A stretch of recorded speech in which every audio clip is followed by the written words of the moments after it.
Bueno, mis muchachos, espero que se encuentren bien en esta tarde. Vamos a iniciar nuestra sesión de hoy. En salas se encuentra Andrea Sierra de nuestra ficha 53, Dainer José Martínez de nuestra ficha 53, Jordan Andrés Montañez, ¿cierto? Montaez. Andrea Sierra ya la había leído. Camilo, faltas tú y tu ficha, y Jordan, ponme tu ficha y porque Andrea ya la puso. Listo. Entonces vamos a iniciar en esta tarde de hoy. Vamos a compartir pantalla y me cuentan si están visualizando correctamente la pantalla. Entonces recuerden que estamos en la recta final del módulo 3. ¿Cuál es el módulo 3? Estamos hablando sobre lo que es el proceso de la recuperación de cartera. Y en ese proceso estamos viendo la gestión de cobranza, que específicamente habíamos hablado en la sesión pasada.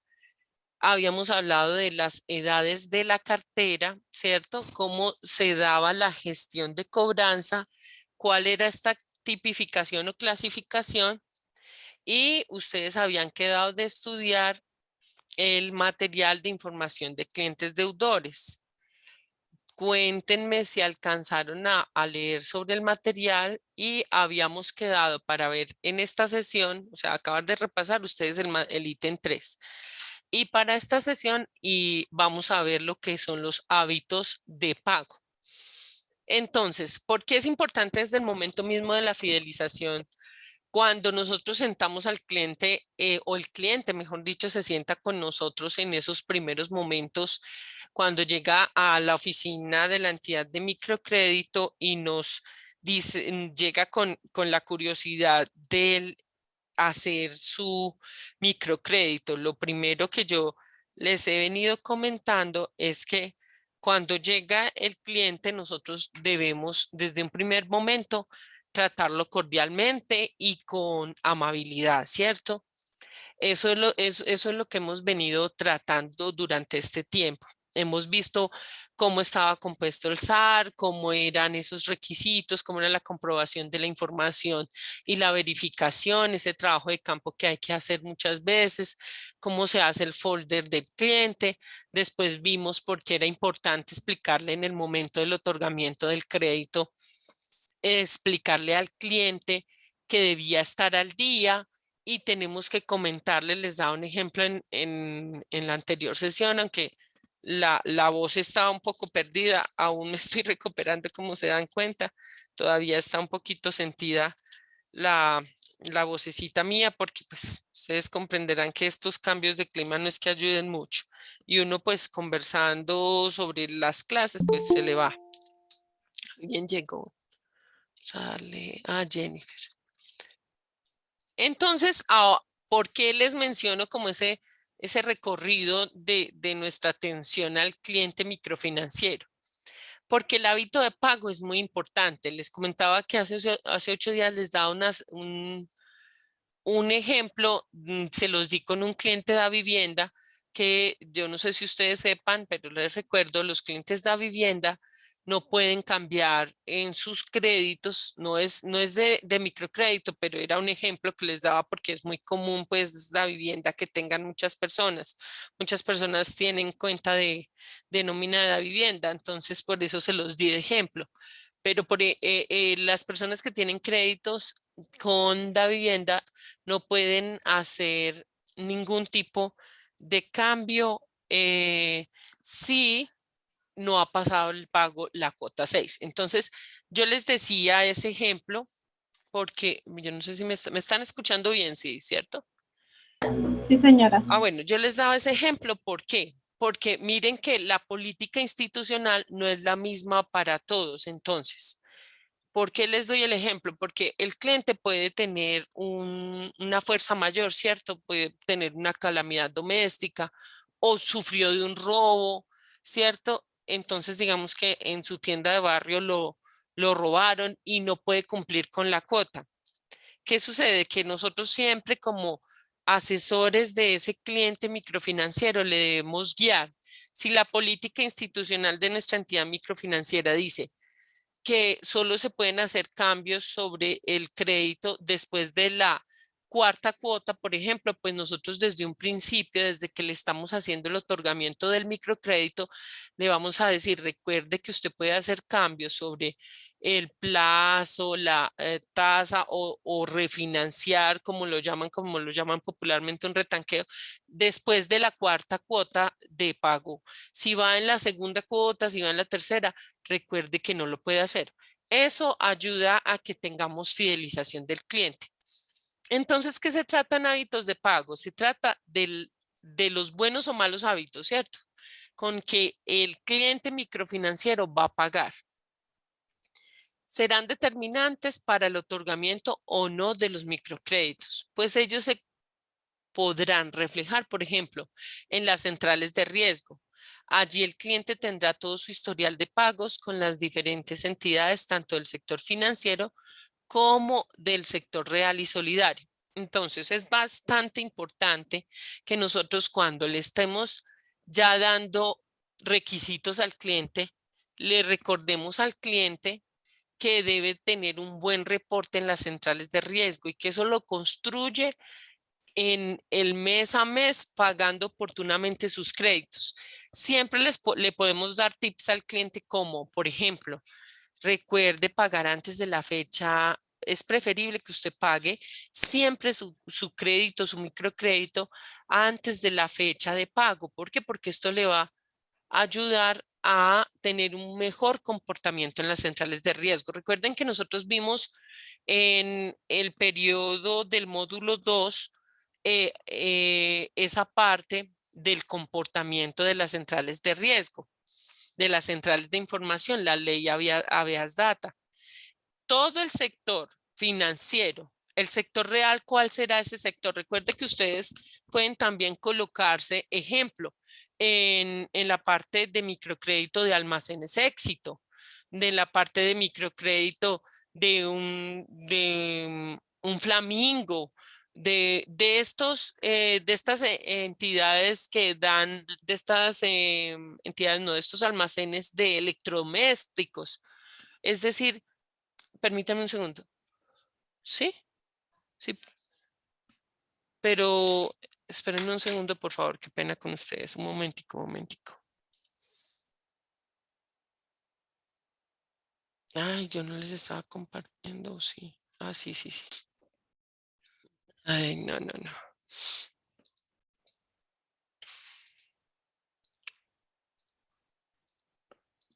Bueno, entonces les decía que recuerden que ustedes pueden colocarse en el área de microcrédito, también de almacenes que son grandes en microcrédito. Por ejemplo, les doy un ejemplo, Gas Natural en Bogotá tiene microcrédito. Las empresas de gasodomésticos, por ejemplo, todo esto de eléctrico. O sea, ya las empresas de servicios públicos también tienen microcréditos. Ese es el sector real. Y el solidario, por ejemplo, si ustedes van a trabajar en una entidad, ¿cierto? Y tiene fondo de empleados, eh, en esos fondos de empleados van a tener sector solidario, ¿listo? Para que entiendan esas diferencias. Entonces, por eso, todo eso lo recoge la ley habeas data, entonces las centrales de riesgo que nosotros vimos en el módulo 12, allá hay un apartado en su material para que lo revisen si no lo tienen claro. Entonces nos dice, al igual que cada entidad financiera en su base de datos refleja el comportamiento de este cliente dentro de la entidad, puede pasar que el cliente nunca pase su mora de los 30 días, pero no pague a tiempo sus cuentas y por ende sus pagos.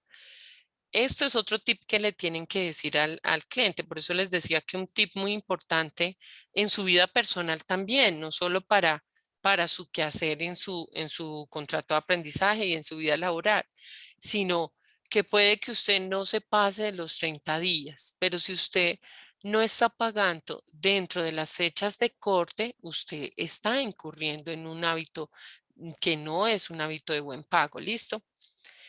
¿En qué se centra la capacidad? Que es el ítem 4.1. Entonces nos dice que debe tener especial cuidado en la capacidad de pago de sus clientes, pues en su sector que cubre el mercado formal, informal e inclusive algunos emprendimientos y por lo general no tienen muy claras sus cuentas frente entre la parte familiar y microempresarial. Entonces ahí, ¿qué es lo que nos está diciendo este ítem? En la vida hay algo que se llama, por ejemplo, hay un curso del SENA que es corto, desde 40 horas, que es virtual, que se llama Ingresos y Gastos Personales. Se los recomiendo a todos para que puedan entender, por ejemplo, qué es un gasto hormiga. Un gasto hormiga, por ejemplo, las personas que fuman y no se compran la media cajetilla de cigarrillo, sino que se van comprando menudeado, menudeado en las esquinas el cigarrillito, ahí se les va más platica. A los que les gusta el cafecito, pero que no van y llevan su café a la oficina, y sino que les gusta comprar el tintico por ahí en la esquina o cuando salen de trabajo o que se van para una cafetería al frente de donde trabajan y compran, como se dice, menudeado el tintico, eso es un gasto hormiga. ¿Por qué? Porque sale más económico que tú lleves tu frasquito de café, así sea pequeño, y si hay cocineta en tu sitio de trabajo, pues que, o un horno microondas, calientes el agua y le eches el café y el azúcar. Así de sencillo es un gasto hormiga. Un gasto hormiga es aquel que por pequeño que parezca como una hormiguita, te hace descuadrar tu presupuesto mensual. Entonces, en la capacidad de pago de nuestros clientes microfinancieros, tenemos que el cliente microfinanciero tiende a hacer confusión de sus gastos personales con los microempresariales. Entonces manejan la misma caja, ¿cierto? Entonces, por ejemplo, yo siempre les doy el ejemplo de la tienda, pero puede ser un almacén de cortinas, un pequeño almacén de hacer sillas de mimbre, un pequeño almacén donde hacen zapatos, ¿cierto? Que los hace un microempresario zapatero, tenis nacionales. Son pequeños emprendimientos que a veces arrancan como pequeños y se vuelven muy grandes, depende de la capacidad organizativa y administrativa que tenga ese emprendedor. O puede ser un servicio, ¿cierto? Entonces, por ejemplo, un emprendimiento ya no se ve mucho, pero antes por las temporadas había, por ejemplo, gente que sacaba las carretillas y vendía todo lo que esté en cosecha. Si está en cosecha si está en cosecha la mandarina, el mango, lo que esté en cosecha, entonces lo sacan. O para fiestas sacan puestos. Esos son nuestros clientes objetivos. Son clientes que viven del rebusque. Entonces ellos tienden a confundir mucho su parte familiar, sus gastos familiares, el arriendo, los pasajes para que sus hijos estudien, o si no lo pueden llevar en bicicleta, en una moto, ¿cierto? Pónganse en el contexto de ese cliente. Entonces, ¿qué le vamos a dar como tips al cliente para fidelizarlo?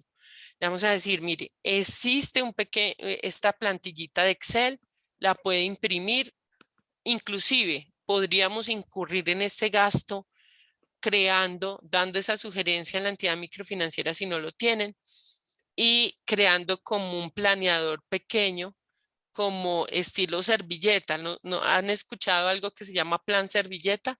Es que quepa en una hoja tamaño carta y que ahí esté como los cuadritos en donde pueda llevar su presupuesto y pueda identificar mes a mes cuáles son los gastos hormigas que les hacen desaguar su presupuesto y que puedan identificar cuáles son los familiares y los microempresariales.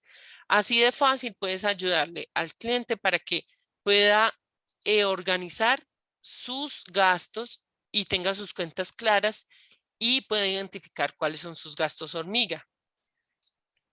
Mira que ahí nos dice, su labor como asesor de microfinanzas consiste en indagar y conocer muy bien el cliente para determinar de manera acertada la verdadera capacidad de pago.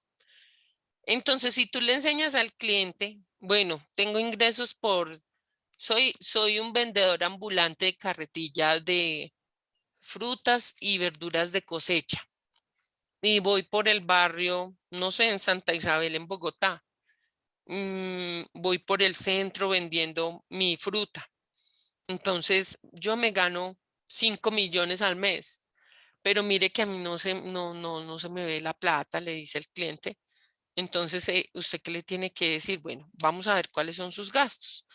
Y ya entonces él va a decir, esto es del arriendo, esto es lo que me gasto en mercado, esto es lo que me gasto en transporte, porque no tengo cómo transportarme, uso transporte público, esto es lo que me gasto en tal cosa, en la otra. Entonces, si usted le enseña a que puede ahorrar de ese dinero, puede ahorrar aunque sea un 10%, de pronto lo que se gasta en transporte público va a poderlo ahorrar para en vez de, por ejemplo, dirá, a veces hay gente así, miren, hay gente que, por ejemplo, le coge la tarde por no salir temprano, ahorita que todo es tan lejos, ¿cierto? Ah, en las ciudades principales y todo vive tan lleno en la movilidad. Entonces, a veces les coge la tarde y les toca coger taxi. ¿Cuánto cuesta un taxi para una persona que gana un salario mínimo? Vale la pena, por ejemplo, bueno, estos no son personas que ganan salario mínimo, porque generalmente son dueños de sus propios negocios. Pero digamos que no él, sino que el señor tiene una tienda y dice, pues mi esposa a veces le coge la tarde y si ella sí va a trabajar y me pide para el taxi. Eso es un gasto hormiga. Eso es un gasto hormiga. ¿Por qué? Porque pequeñito, pequeñito y que resulta que coge a veces coge hasta 5 taxis al mes. El mes tiene, la señora trabaja 25 días de los 30, entonces 5 de esos 25 se le van un gasto hormiga y resulta que ella trabaja al otro lado de la ciudad. Entonces esas cositas es lo que le tenemos que, guiar a nuestro cliente para que nuestro cliente tenga claro cómo va a ser su capacidad de pago, que no se debe extralimitar, es decir, que se pase del límite del gasto que tiene. Si el señor dispone, digamos, que le va a ayudar a su señora con 80.000 pesos y la señora se gastó 100, pues que el señor tiene un presupuesto de 80. Enseñarle que si se descuadra, tiene que devolverle la señora de su sueldo. Cosas de ese estilo le suceden a los clientes, créanme que sí. Si me entendieron, un ejemplo de su vida cotidiana que sea un gasto hormiga, ¿cuál es? ¿Quién me quiere dar un ejemplo? Cualquiera, el que se les venga pues, porque entonces estoy hablando sola. Creen que a mí no me gusta hablar sola. Profe, cuando uno compra el almuerzo en un restaurante, digámoslo así. Sí, ese es un ejemplo muy básico, es verdad. Uno, por ejemplo, le dio pereza, uno tiene bueno, uno de empleado pues de la entidad microfinanciera. Uno lleva su coca, entonces tenemos el cartel de la coca, ¿cierto? Pero ahí a veces se quieren echar su almuercito afuera o salieron tarde y no llevaron la coca. Entonces, ¿qué les tocó? Un gasto hormiga, muy buen ejemplo. ¿Alguien más quiere dar un ejemplo de su vida cotidiana? ¿Eso les descuadra el presupuesto mensual? Sí, digamos que la semana tiene, el mes tiene 4 semanas en promedio. Entonces, digamos que no llevan almuerzo una vez a la semana, ya son, digamos que lo mínimo que lo consigan sean 10.000 pesos, son 40.000 pesos que podía servir en comprar ¿qué? Por lo menos 3 libritas de carne más, ¿o no? Diga que está 13.000, 33.000 pesos. Hagan cuentas y verán. ¿Listo? Bueno. ¿Quién más quiere dar un ejemplo, un gasto hormiga en su quehacer habitual? Aquí dice Jordan, cuando compro sobres de Chocolisto en vez de comprar el tarro que dura más. Sí, sí, Jordan, ¿te gusta el Chocolisto? Qué rico. Sí, es verdad. O el Milo, que a veces lo venden por ahí en las cositas de los jugos, como en las caseticas de los jugos. En vez uno de andar con el termito, que hay termito para caliente y termito para frío. Esos son los gastos hormiga. Muy bien. Aplíquenlo en su vida cotidiana. Ya aprendieron algo nuevo, ¿cierto? Bueno, la voluntad de pago, pues sí, hay que resaltar O sea, siempre recuerden, muchachos, cuando estén atendiendo a su cliente, resalten todos estos tips que así parezcan muy habituales en el día a día de todos. En ocasiones no son tan habituales. Entonces, si tú les enseñas a tu cliente que solo depende de él, del presupuesto que haga, de esa planeación que haga de sus ingresos, que separe sus ingresos familiares de los microempresariales y que tenga la voluntad de pagar antes de la fecha de corte de su microcrédito, con eso nomás va a tener realmente una buena vida crediticia. Y recuérdenle que no solo es vida crediticia el sector financiero, sino el sector real y el sector solidario. Porque, por ejemplo, puede ser que él le haya servido de codeudor a la señora que estábamos teniendo de ejemplo que trabaja en una compañía y que tiene fondo de empleados. Eso es sector solidario. Resulta que el señor de la tienda sí es muy buena paga, pero le sirvió de fiador a su señora que no es tan buena paga. Ahí lo afectó. Entonces, todo su núcleo familiar debe de tener buena cultura y buena voluntad de pago. Entonces nos dice acá, es uno de los factores determinantes para que se exija una mayor tasa de interés, pues no se conoce la voluntad de pago de los futuros clientes.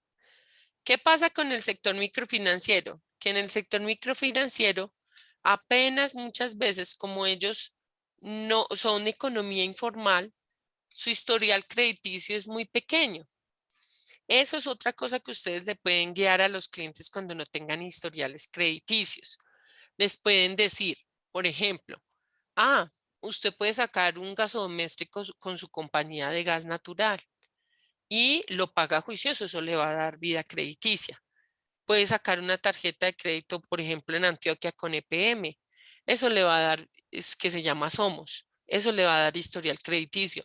O con la empresa de energía, bueno, ya se me escapó el nombre. Cualquier tipo de empresa de servicios públicos que hace parte del sector, pues real de servicios públicos en este caso, y que va a hacer un microcrédito. Eso le ayuda a que mejore su historial crediticio, pero siempre y cuando tenga cultura de buena paga.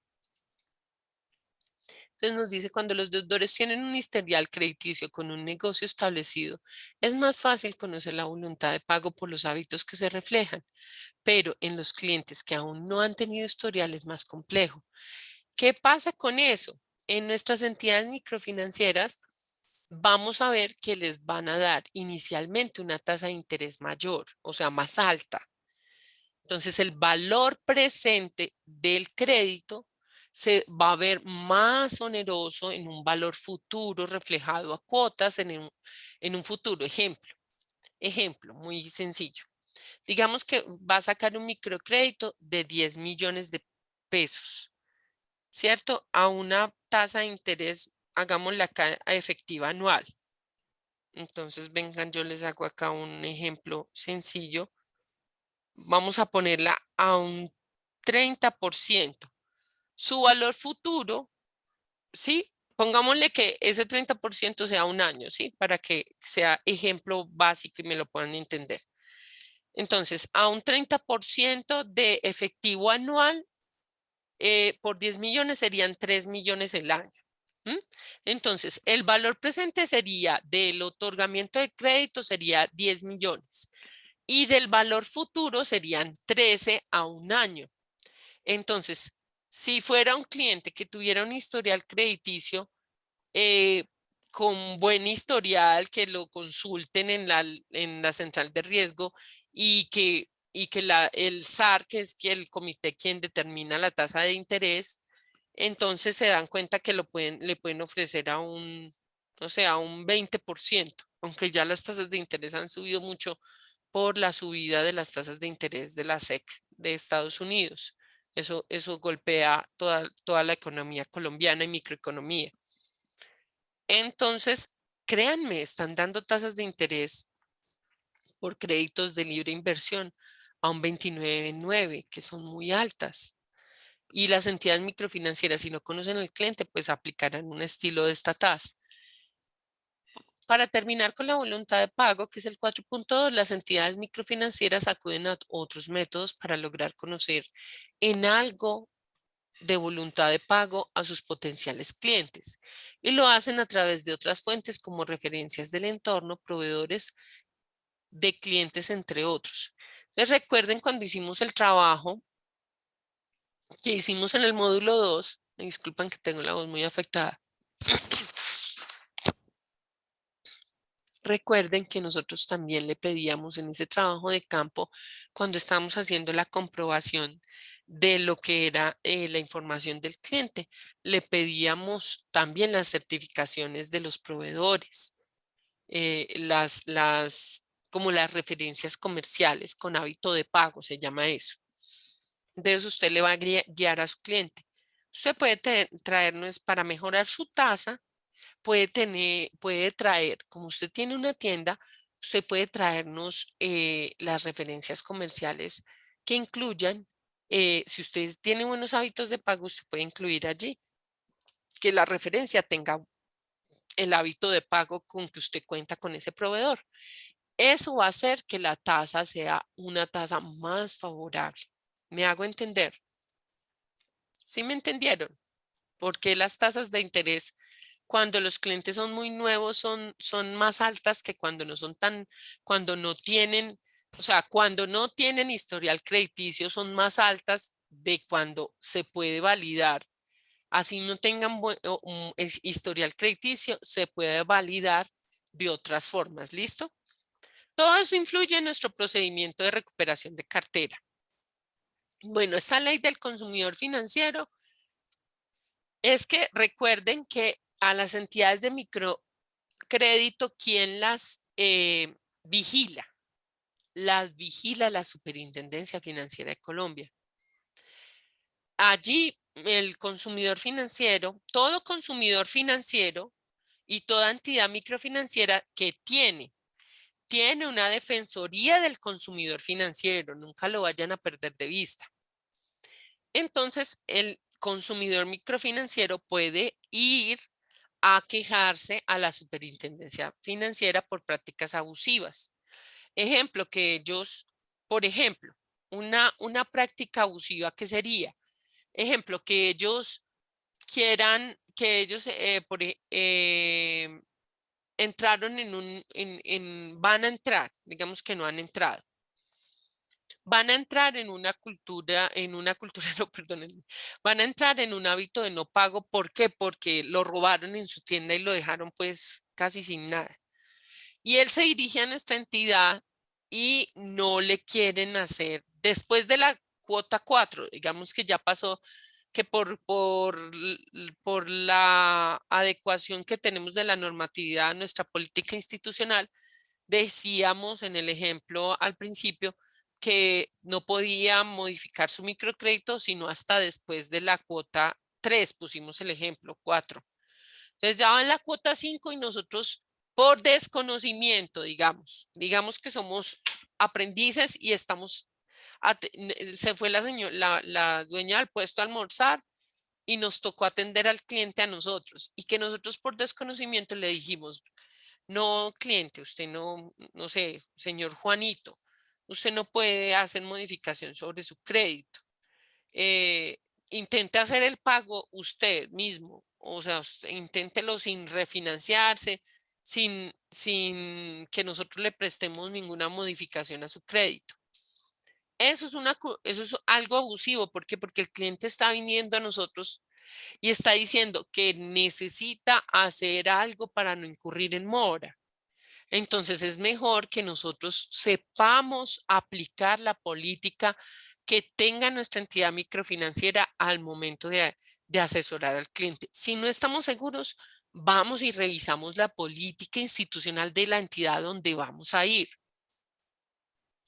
Entonces, miren, ahí nos dicen, todas las personas son consumidoras financieras de un modo u otro, como clientes o usuarios. Para ahondar en los derechos del consumidor, puede dar clic en más información. Entonces ahí ustedes la pueden revisar acá las personas al tener información en diferentes entidades, sean públicas o privadas, son susceptibles a que sus datos sean tratados con responsabilidad y protección. Para profundizar en el tema puede dar clic para más información. Aquí que les quiero resaltar que suele suceder mucho con el asesor de microfinanciero, de entidades microfinancieras. Resulta que no todos los colombianos nos protege la ley Habeas Data. Y en nuestra ley Habeas Data dice que el usuario microfinanciero financiero tiene una información sensible, susceptible a que sea tratada esa información. Pero recuerden que siempre está protegida y esa información es únicamente del cliente. No puede decirle, digamos que un amigo le diga en el barrio, ay, no sé, Tatiana, tú me puedes hacer un favor. Es que yo sé que Julianito de tal tiene un crédito allá en la entidad financiera en donde tú trabajas y resulta que es que ese señor me debe una plata que yo le presté. Pues yo se la presté muy querido, muy querida, pero mira que no me ha pagado. Tatiana, ¿qué le va a contestar al cliente, al amigo? Entonces deme los datos de él, que yo sé que usted los tiene ya actualizados. No, señores, no se puede de ninguna forma, porque donde ustedes hagan eso y se den cuenta, ay, gracias, Tatiana. Estoy un poquito mejor, pero no mucho mejor, pero sí estoy un poco mejor. Pero todavía tengo muy afectada la voz. Yo creo que a mí me dio como un COVID, muchachos. Porque no, qué cosa tan larga. Llevo 3 semanas así. Bueno, pero no nos desviemos. Entonces, que le diga a Tatiana, páseme los datos de él. ¿Sí? Páseme los datos. ¿Qué tal que eso sea mentira? Y que el señor no le deba nada, sino que el amigo de Tatiana se volvió maloso y lo quiere extorsionar. Y que después digamos que Tatiana pensaba que él era un buen amigo de colegio, pero pues no pensó que era malo. Y resulta que le dio los datos del cliente a ese señor y ese señor lo secuestraron. Y resultó que lo extorsionaron y hizo seguimiento y se dieron cuenta que la información se había filtrado por medio de la entidad donde trabajaba Tatiana. Y van y miran qué usuario consultó al cliente. Así, tranquila, Tatiana. Y entonces se dieron cuenta que el usuario que consultó fue que justamente Tatiana, que le estoy dando el ejemplo. Entonces, eso es muy delicado, muchachos, nunca lo vayan a hacer. Bueno, aquí les dejo de tarea la ley del consumidor financiero que habla de los derechos, cómo se protegen y la ley Habeas Data, que ya les di algunos ejemplitos. ¿Qué otras obligaciones tenemos, muchachos? Miren, suministrar información al público respecto de los defensores del consumidor financiero. Entonces, ahorita les mencioné que toda entidad financiera y microfinanciera tiene por obligación que en su página web debe tener publicado cuál es el contacto del defensor del consumidor financiero. Entregar el producto o prestar el servicio debidamente. Suministrar información comprensible y publicidad transparente, clara, veraz, oportuna acerca de sus productos y servicios ofrecidos en el mercado. ¿Cómo qué? Como las tasas de cambio. Profe, disculpe, la interrumpo un momentico, yo le hago una pregunta antes de Sí, irme. sí, Yo sí. en este momento voy a hacer estoy detrás de un crédito, de un pequeño crédito de Ujú. libre inversión, o sea que yo me podría leer todo eso que usted está mostrando y eso me serviría, ¿cierto? Pues a mí como clienta. Ah, claro, que tienes que tener claro en un crédito de libre inversión, que generalmente esos son los créditos que les damos a nuestros microfinancieros también, porque son Sí, para sus negocios informales. Debes de fijarte en la tasa de interés normal, o sea, la que te cobran por hacerte el diferido, o sea, digamos que lo vas a sacar a 12 meses. Entonces, yo te he dado un ejemplo ahorita de 30% tasa efectiva anual, divídela en 12 y ese va a ser el valor Divides, yo les doy el ejemplo de 10 millones, ¿cierto? 10 millones es el capital y 13 son los intereses. Entonces ya tienes ese dato y esos 13 millones los difieres o los financias a un año. Entonces, por ejemplo, si fuera así capital más intereses, tú vas a tener que pagar 1.083.500.000 de cuota, redondeándolo. Y otra cosa es la tasa de mora. La tasa de mora siempre es más alta que la tasa a la que te prestan de interés corriente. El interés corriente es el interés cuando no debes sino la cuota que se vence a determinado plazo. El interés moratorio es que, ejemplo, se venció la cuota el 30 de junio y no la pagaste. Entonces la viniste a pagar el 30 de julio, un mes después. Pagaste las dos, la del 30 de junio y la del 30 de junio y julio. Entonces ya tenías en mora 30 días, casi 30 días. Si la pagaste el 30, tenías 30 días en mora justo ese día de la anterior, de la del junio. Esa ya te va a interés moratorio. Ese interés moratorio es el que tienes que ver. Generalmente es mucho más alto que el interés corriente. Eso es lo que te tienes que fijar, sobre todo el interés moratorio. ¿Cuánto? Pero si tú tienes capacidad de endeudamiento y sabes lo que sabes ya, sabes que la pagas 1 o 2 días antes del vencimiento y listo, y eso te va a dar buena vida crediticia. Y ya cuando Listo, vuelvas a profe. sacar Muchas gracias. otro crédito, te va a llegar pues de pronto una tasa más atractiva si lo haces con la misma entidad financiera con que sacaste el crédito inicial, ¿vale? Y eso es lo más Bueno, señora, importante. Lo otro importante es que tienes que preguntar algo, ¿verdad? Que se me pasó. ¿En qué cuota puedes hacer cambios a tu crédito? ¿A qué cuota? Por ejemplo, en la vivienda es después de la sexta cuota. ¿Sí? ¿Me entiendes? Es decir, que tú quieras, por ejemplo, ay, no es que me está quedando muy pesado pagar 1.034.500.000. La quiero bajar, o sea, le quiero aumentar el plazo. Eso se puede hacer, por ejemplo, en la vivienda, pero después de la sexta cuota. Eso sí que lo tienes que preguntar.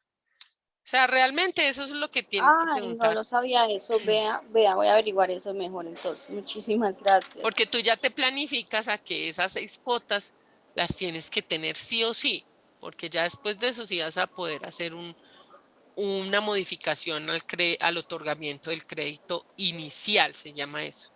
O sea, Mm, como te lo desembolsaron originalmente, mejor dicho. Bueno, bueno, profe, me dio le bueno, pago. listo. Muchas No, gracias. con gusto. Entonces, abstenerse de incurrir en conductas que conlleven abusos. La conducta que les contaba ahorita de suministrar información. Guardar la reserva de la información suministrada y de carácter de reserva, que toda la información sea de reserva. No que el cliente, por ejemplo, pasa mucho, que los clientes pasaron todos sus documentos, ¿cierto? Mucho no pasa, pero a veces pasa. Y resulta que el cliente llega a poner una queja a servicio al cliente porque no le otorgaron el crédito, pero lo llamaron de otra entidad microfinanciera ofreciéndole y con sus datos. ¿Cómo hizo esa otra entidad financiera para tener datos que solo tenía nuestra entidad? Entonces, a veces los asesores externos pueden pasarse información. Eso no está bien hecho tampoco. Permitir a sus clientes la consulta gratuita al menos una vez al mes. Es una conducta abusiva si, por ejemplo, el cliente tiene que pagar para revisar su información. En esto sucede mucho, muchachos, que va a la entidad, el cliente no sabe manejar muy bien su correo electrónico, increíblemente en esta era de la información. Cada vez más no sucede, pero digamos que no sepa. Entonces va a la entidad financiera. Por ejemplo, Bancolombia cobra si le imprimen el extracto. Entonces, ustedes le dicen al cliente, mire, venga, le enseño a usar su app, recién apertura, ¿no? Y cuando va a tener su microcrédito desembolsado. le enseño a usar su app para que usted pueda, mire, con este botoncito descarga el extracto y va y lo imprime de cualquier sitio y listo. El cliente queda feliz. O que vino a la oficina, ¿cierto? Y se dio cuenta que no sabe usar su app. Entonces, ¿usted qué tiene que hacer? Bueno, yo le voy a enseñar, señor Juanito, le voy a enseñar cómo descarga su extracto para que lo pague. Si es que no puede usted venir, manda a otra persona y así el cliente queda contento. Son tips tan que no valen nada, muchachos, y que sí fidelizan al cliente mucho. Desarrollar programas y campañas de educación financiera a sus clientes. Vean, esto para mí es muy importante. Hay algo que se llama ingresos pasivos, que de pronto ustedes tampoco conozcan ese concepto. Un ingreso pasivo es un ingreso como, para que lo entiendan sencillo, es un ingreso adicional en el cual tú estás convirtiendo tu ahorro en una inversión y ese dinero te da un ingreso adicional. Ejemplo, tú tienes un ahorrito, ¿cierto? Y ese ahorrito lo volviste en una pequeña inversión. Hoy en día hay muchas formas de invertir desde pequeñas cantidades. Hoy en día se puede invertir desde 100,000 pesos, o sea, ya están ha evolucionado tanto el sistema financiero y las fintech con aplicaciones adaptadas que también hacen parte del mundo. El fintech también hace parte del sistema microfinanciero, que hoy en día se puede empezar con muy poquito y ahorrar digitalmente. Ahorita hay neobancos, el colombiano. Hay un colombiano que es el dueño de uno de los unicornios financieros más grandes de América, que es David Vélez, que es el dueño de Nubank. Nubank es un neobanco que no tiene sucursales físicas. ¿Quién iba a creer que un banco que no tiene sucursales físicas, o sea, un neobanco, le iba a ganar a las acciones del Grupo Aval? Nadie lo creería, ¿cierto? Pero así fue. Este año Wall Street, que es en Nueva York, le dio la gran noticia al mundo de que uno de los unicornios financieros más grandes de América eh, es Nubank, que es el dueño es un colombiano. Se fue para Brasil a conseguir recursos y se volvió grande. Y miren que ya le ganó al Grupo Aval. ¿Quién es el Grupo Aval? Popular, Banco de Occidente, Avevillas. ¿Cuál es el otro? Se me fue. Son 4, ¿cierto? Los del Grupo Aval.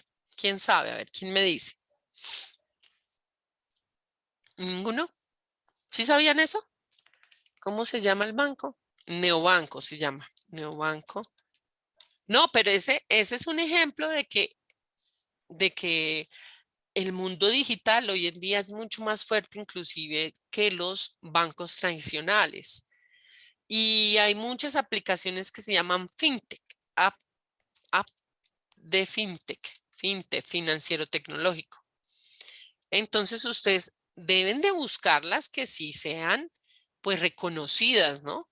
Porque recuerden que también hay mucho scam y mucha estafa. Entonces, ustedes lo que deben de buscar es que realmente sean aplicaciones que sí que sean reales, ¿no? Bueno, mis muchachos, vamos a ver cuál es nuestro siguiente tema. Bueno, en la próxima clase vamos a ver los canales de comunicación organizacional. Inclusive, de una vez podríamos mencionar, ahorita todos tienen página web y todos tienen una app que se descarga o por Play Store o por iPhone, ¿cierto? Que es la que se llama iOS. Ellas son aplicaciones que se pueden usar desde tu celular. Por ejemplo, el Banco Itaú tiene una aplicación que todo se hace por el celular. Ya casi no se accede a las sucursales físicas. Banca Mía, que es microfinanciera, que es la fundación del BBVA, es con una aplicación. pues ustedes ya saben, la más común, Bancolombia, Davivienda, Daviplata, Nequi, ¿cierto? Entonces, canales organizacionales, los blogs generalmente tienen canal de YouTube, tienen Instagram, tienen Facebook, ¿cierto? Tienen un chat en la página web o tienen WhatsApp Business, que es el WhatsApp que contestan, ¿cierto? Miren, acá están todos los que les mencioné. Un email marketing, o sea, que les va llegando a la pestaña, si por ejemplo tienen un correo Gmail, va llegando todo a promociones. Allí ustedes van a ver que les lanzan campañas. Eso es lo que se llaman campañas email marketing. Tienen atención al cliente, obviamente, que en su canal telefónico, virtual y presencial. Y el chat, hoy en día se usa mucho el bot del chat de la página web. En video generalmente todos tienen YouTube. Miren que acá están mirando el foro público, el foro protegido, el foro privado. Canales externos de reclamación. Pues que ya saben que siempre hay una superintendencia que los vigila. Bueno, mis muchachos, entonces vamos a detener acá. Recuerden que me pusieron sus datos. No, mira, Jennifer no me puso sus datos de la ficha. Acuérdense, mis muchachos, que tienen que terminar sus evidencias. Ahí van trabajando en ellas, han estado muy juiciosos. Hoy antes de clase califiqué todo hasta lo que tenían de ayer. Ya lo que entregaron de ayer a hoy es lo que estoy calificando. Estuvieron muy juiciosos también el puente. ¿Cómo les fue en elecciones? ¿Bien o mal? Bueno, Jennifer, que iba a decir algo. Bueno, mis muchachos, cuídense mucho. Cualquier cosita me escriben. Profe, una pregunta, profe. Dime, Qué pena. Dainer. Usted que, bueno, sobre las elecciones no me ogué. Lo otro usted nos dijo que hoy nos iba a comentar hasta cuándo nos habían dado plazo con el tema de las actividades. Pues mis muchachos, miren, el 19, que fue el sábado, ¿cierto? Estaba el cronograma formal. Nos dicen que la información es que les van a dar más plazo hasta el 30, ¿cierto? Que ya se está corriendo, ¿no? Porque ya estamos a 21. Y que de ahí va a seguir haciendo acompañamiento el instructor técnico para calificar las personas que pues no puedan cumplir hasta el 30. Ahí ya depende del ritmo de cada uno. Yo veo que ustedes, los que están aquí en salas, todos llevan un muy buen ritmo. Entonces, pues eso es lo que les cuento. Jennifer, tienes el audio abierto. Espérate un momentico que Dainer preguntó ello. O dale, Jennifer, ¿qué más vas a preguntarnos? Me iba a preguntar lo que preguntó Dainer, que cómo había, que uno se había quedado de decir. Ah, sí. Es que miren, realmente el tema es que el plazo inicial lo corrieron del 19, inicialmente lo corrieron del 19 de junio al 30 de junio. Y ahí vamos. Eso es lo que nos han dicho. Formalmente, eso fue lo que nos dijeron en el comité de seguimiento que yo estaba aquel día y no nos han dicho más nada. Esperar que llegue el 30 a ver. Pues que les doy de guía. La otra ficha terminó el 28 de marzo y le han aplazado el plazo de entrega final hasta el 30. Depende más de los que tengan contrato de aprendizaje, ¿no? Yo no sé si Dainer, José y Jennifer ya tienen contrato de aprendizaje. Sí, señora, yo ya tengo contrato de aprendizaje. Ah, bueno, pero ¿tú qué? Tú llevas las cositas, las vas entregando poco a poco, o sea, tú no te has colgado así mucho que digamos. Yo veo que tú vas entregando si ya tienes contrato y te vas entregando tus evidencias, pues vas bien, pienso yo. Ahí Profe, de todas formas el 30 volvemos a hacer un corte, el 30 volvemos a hacer el corte a ver cómo van. Profe, yo aún no tengo contrato.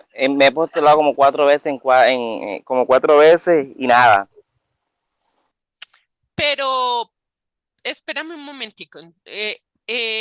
¿Pero te han cerrado los procesos o te los dejan abiertos? Sí, sí, señora, sí eran los procesos, todo, y me vuelvo a postular nuevamente. Ahora estoy en uno y ya tengo como 8 días que me postulé en ese y nada, no, ¿Pero si te no llaman a tengo hacer el proceso o nada?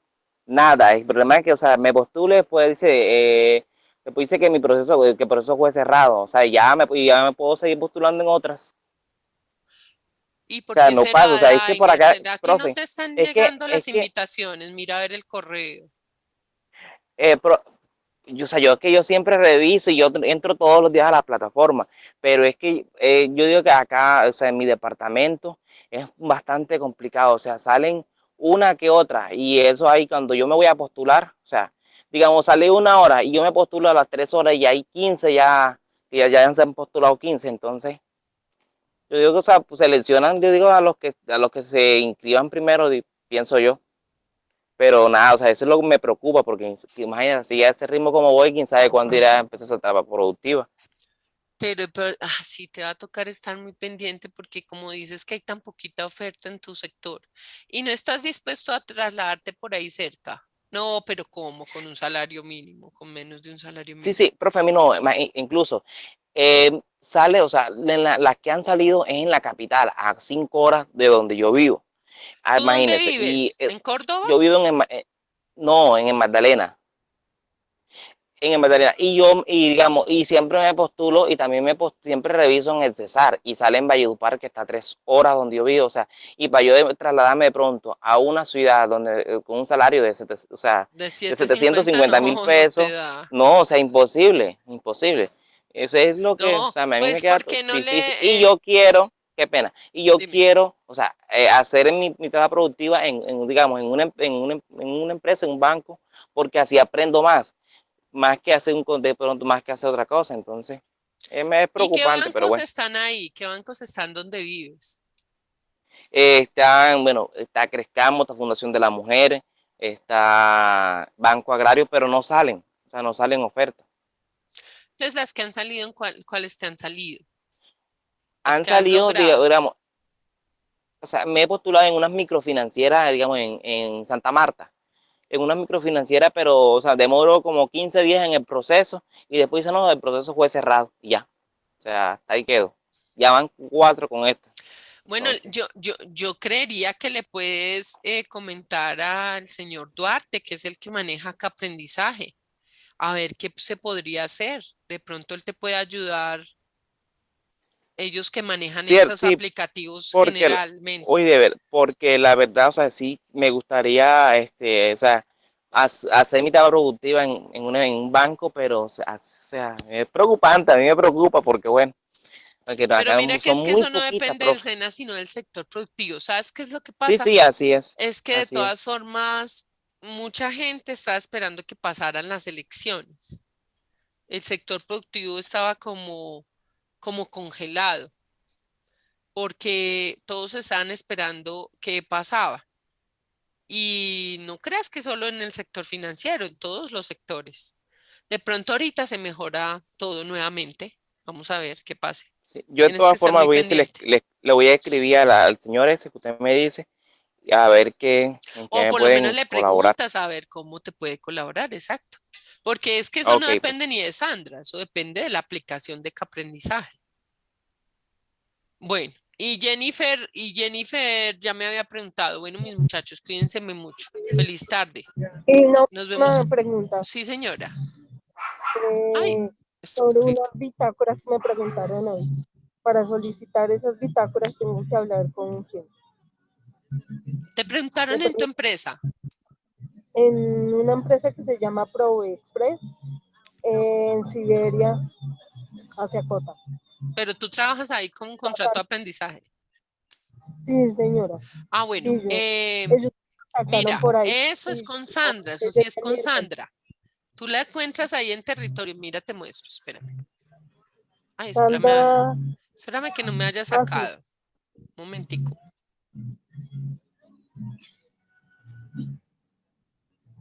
Ah, no, no me sacó. Espérate, te comparto, mira. para que todos sepan dónde las encuentran.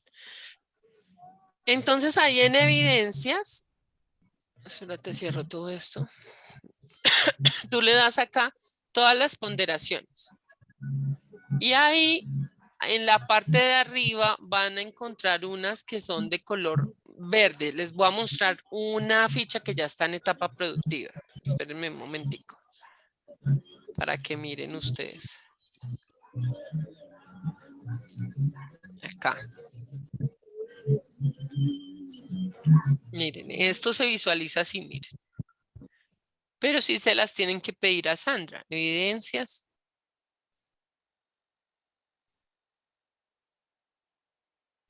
Y acá se las van a visualizar así. ¿Qué son estas? Mira. ¿Sí ves? Espérate, yo te la pongo más grande. Mira. Bitácoras 1, 2. Bitácoras 3, 4. Bitácoras 5, 6. Bitácoras 7, 8, 9, 10. 11, 12. Evaluación parcial, evaluación final. Plan de concertación, la certificación de la ARL y la carta de aprobación del contrato de aprendizaje. O carta de aprobación o contrato de aprendizaje. La carta de aprobación es para otro estilo de etapa productiva. Sí, estaba presentando así. Eso es lo que le tienes que pedir a Sandra. Pero eso sí, ¿a quién se lo pides? Mira, a Sandra está ahí, ya te la muestro. O sea, le escribo a Sandra que en la empresa me solicitaron la primera bitácora para poder. Sí, porque ya no las ha colgado en tu ficha, porque como todavía no han terminado, hasta lo que nos dijo o lo que entendimos en de parte de la coordinación es que el 30 les hacen un primer. Mira acá Sandra, acá está Sandra Janet, mira. Y ahí le das información. En participantes, mira que ahí tiene el celular, tiene el correo, mira. Si quieres te lo pongo ahí para que lo cojan ahí y lo tengan todos. Se los voy a poner en el chat para que lo alcancen a tomar, ¿listo? Miren, ahí se los mandé. Ese es el de Sandra, bueno.